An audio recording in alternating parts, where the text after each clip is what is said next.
Sometimes hauntings hit close to home.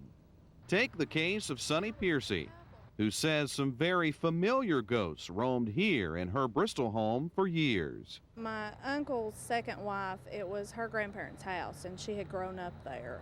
I stayed in the front room, I guess it was the back room near the kitchen, which was supposed to be the formal dining room. Her grandmother got really sick, so they turned that into her bedroom. And late at night when I was asleep, I would be woken up by somebody shaking me, and I'd wake up and there would be an old man with a glass of water standing there holding it towards me. You could hear in the middle of the night the door open and shut, footsteps, and if you would go out, you could see a woman in a negligee walk between the front bedroom and the living room and stop and mess with the door, and then she would just walk back and forth. And then during the day, around noon, you would hear a phone ringing in my bedroom, and there wasn't a phone in there. So now, if someone asks Sonny if she believes in ghosts? Well, of course. I see them all the time. I guess maybe they're attracted to certain people. I've seen them since I was a child on up. I believe in them. I believe if you believe in them, you'll see them. If you don't believe in them, you won't.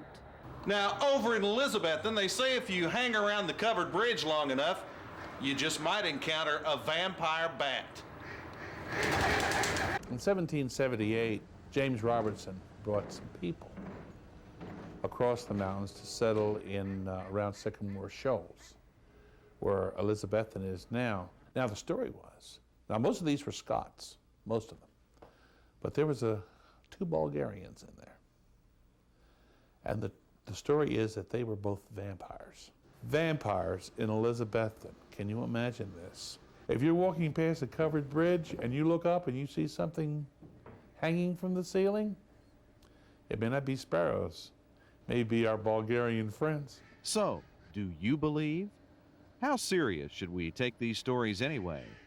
Well, according to Ed, telling these tales and sharing in the spirit helps to keep Southern traditions alive. Folklore is folklore. We have our folklore. Folklore doesn't necessarily have to be fact. It could be based on fact. There could be a smidgen of fact in there. The stories are stories, and that's all they are. They're stories. There may be ghosts, there may not be ghosts. I don't care. I'm interested in the stories. When these people die, these old people die, they're telling me these stories. The stories go with them. We have to preserve them. We have to preserve what we have in this area. Our traditions, our stories are more important than you can ever imagine. Telling ghost stories in Cable Country, Tim Cable, Eyewitness News 11.